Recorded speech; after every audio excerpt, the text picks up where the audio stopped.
안녕하세요. 저는 밀양에 사는 20대 후반의 여자입니다. 밀양은 성리학의 도시로 유명하고 영남유림의 종장인 김종직의 고향이기도 하지요. 이에 유교 사상으로 가득 찬 도시입니다. 지금부터 남아선호 사상으로 인한 기막힌 사연 시작하겠습니다. 저는 어렸을 적에 밀양으로 이사 왔습니다. 그 전에는 경기도에서 살았다고 했어요.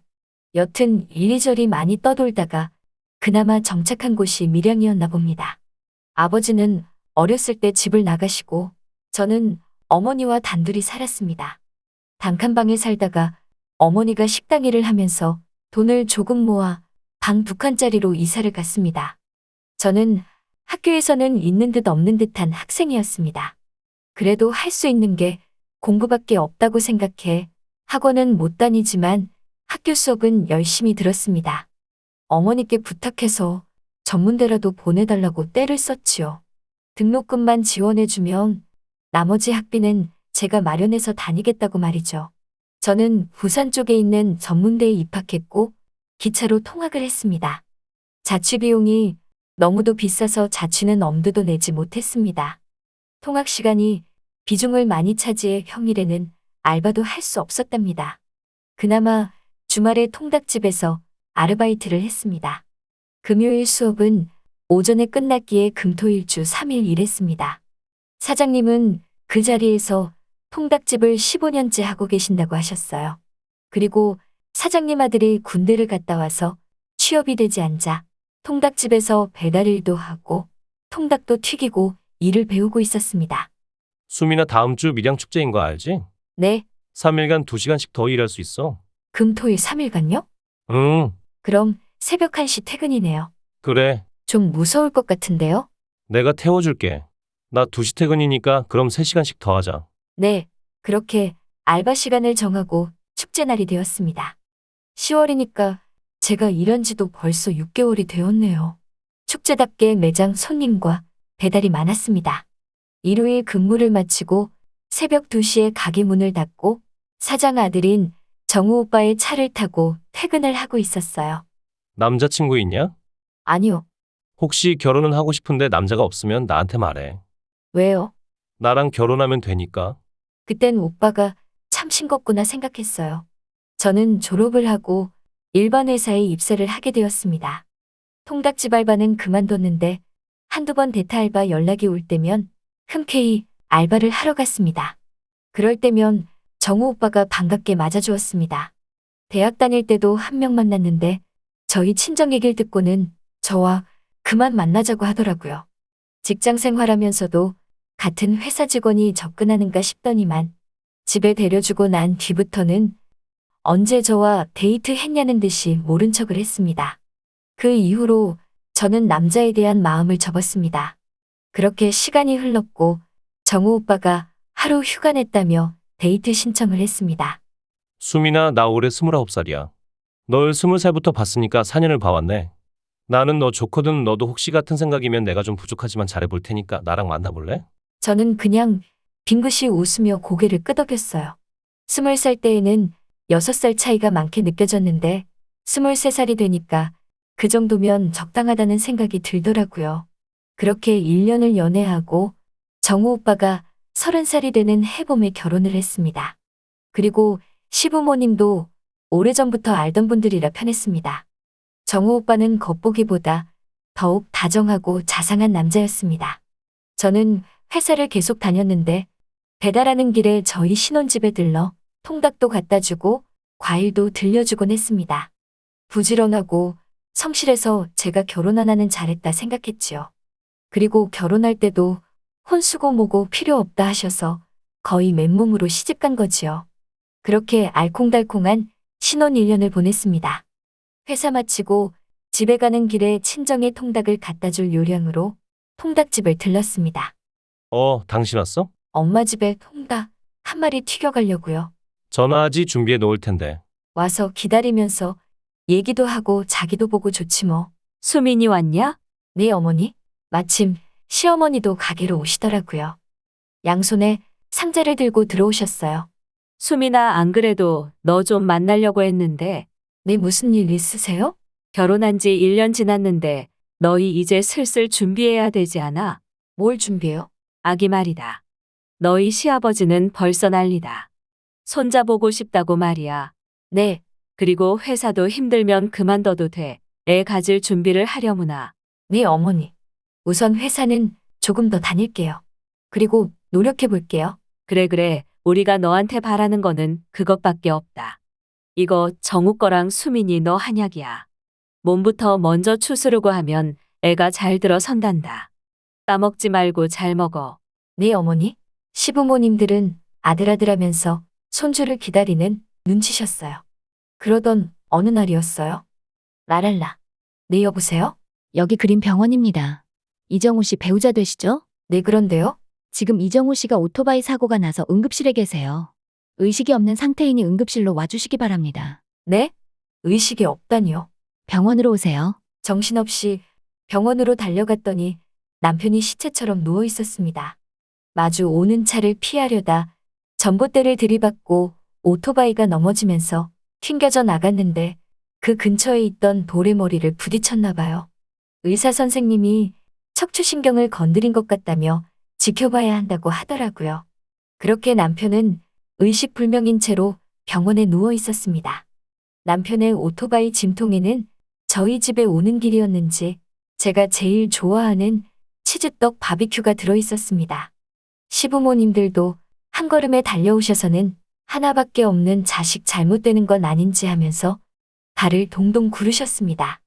남편은 그 상태로 한두 달을 보냈습니다. 그러던 어느 날이었어요.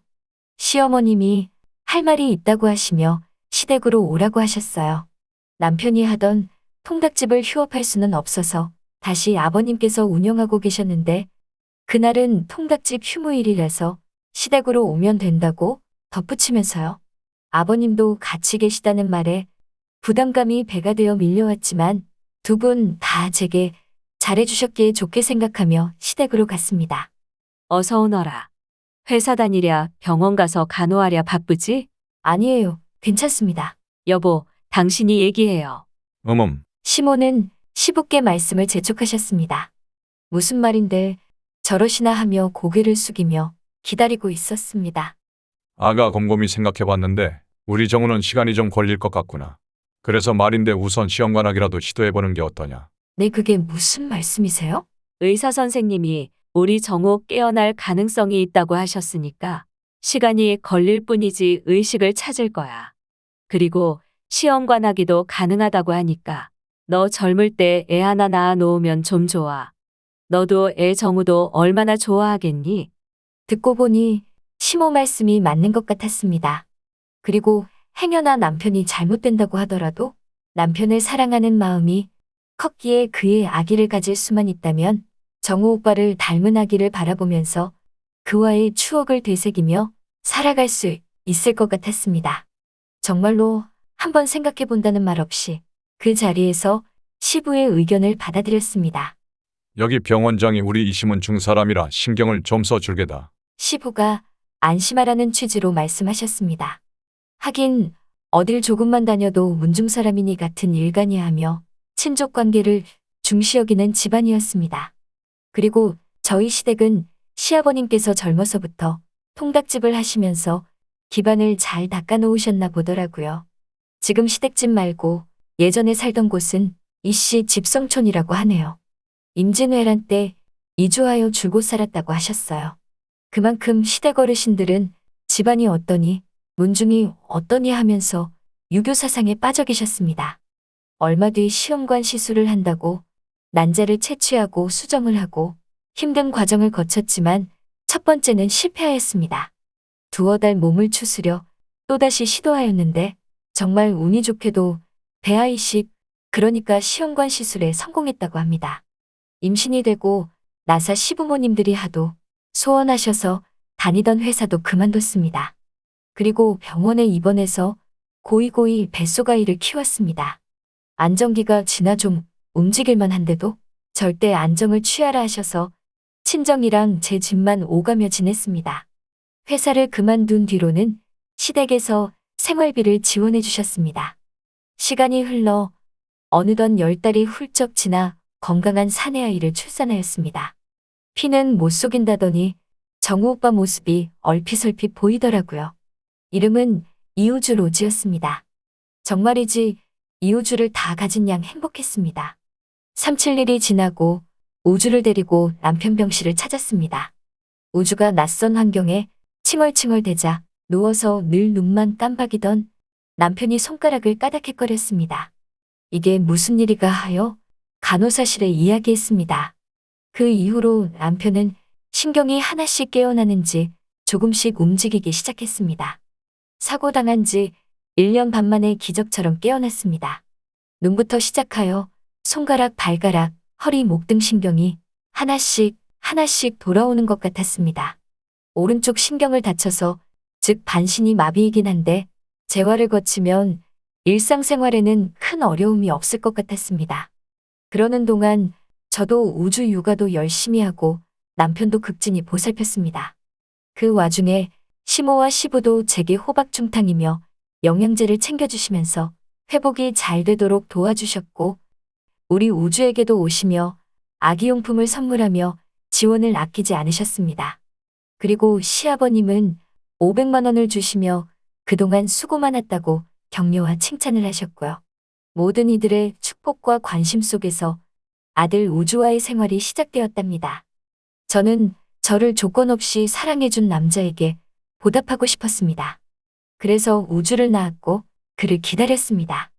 그렇게 행복한 시간들이 지나가고 있었습니다. 낮에 병원을 다녀오겠다는 남편이 전화도 받지 않고 오지도 않아 혹시나 하고 통닭집으로 갔습니다. 남편이 시아버님과 함께 통닭집에서 일하고 있었거든요. 점심시간인데 시아버님이랑 남편의 목소리가 들려왔습니다.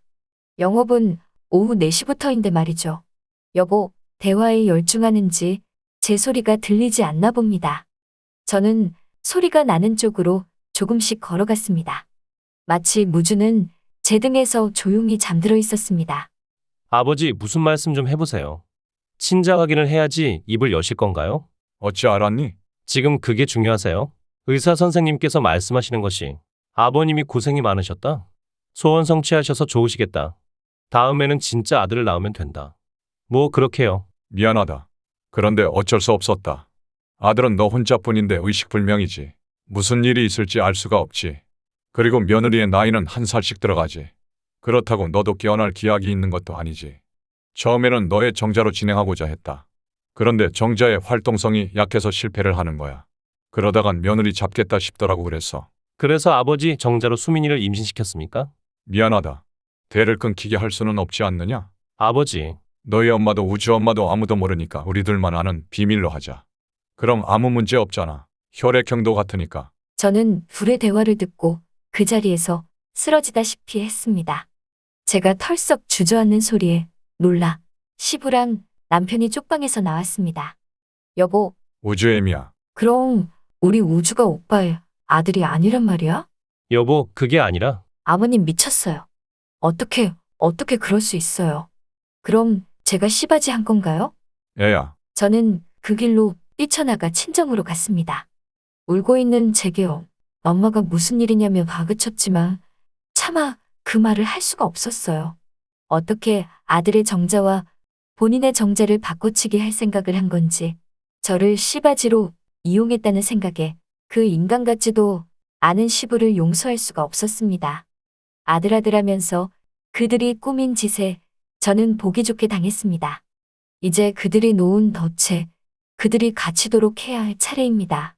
저는 이혼 소송을 했고 위자료와 양육권을 제가 가지게 되었습니다. 어차피 그 사람의 아들도 아니었으니까요. 하루가 멀다 하고 저희 친정으로 찾아오는 시댁 식구들을 피해 멀리 전라도의 한 섬으로 이사를 하고 폰번호를 바꿨습니다. 앞으로 무슨 일이 있더라도 제 아들 우주는 보여주지 않을 것입니다. 시부가 그렇게도 두려워하는 대가 끊기도록 말이죠. 이것이 시댁 식구들에게는 가장 큰 벌이겠지요. 또 다른 며느리를 맞아 자식을 볼 수도 있겠지만 그건 알 수 없는 일이지요. 그리고 이런 사실을 모르셨던 시어머니는 미친 영감, 핏줄에 미쳐서 며느리한테 자기 씨를 심는 게 제정신이냐. 하면서 그런 남자랑은 도저히 같이 못 살겠다며 황혼이혼을 하셨다고 하네요. 재산 형성 기여도를 인정받아 재산도 어느 정도 받으셨다고 해요. 남편은 시부와의 연을 끊을 수는 없었는지 그대로 살고는 있지만 왕래는 뜸하다고 합니다. 미친 시부의 허황된 욕심이 행복했던 한 가족을 비극으로 몰아넣었네요. 저는 제가 우주를 갖기로 결심했던 그때의 다짐을 다시금 생각하며 우주를 저 혼자만의 아이로만 생각하고 씩씩하게 키울 겁니다. 제 사연 들어주셔서 감사합니다.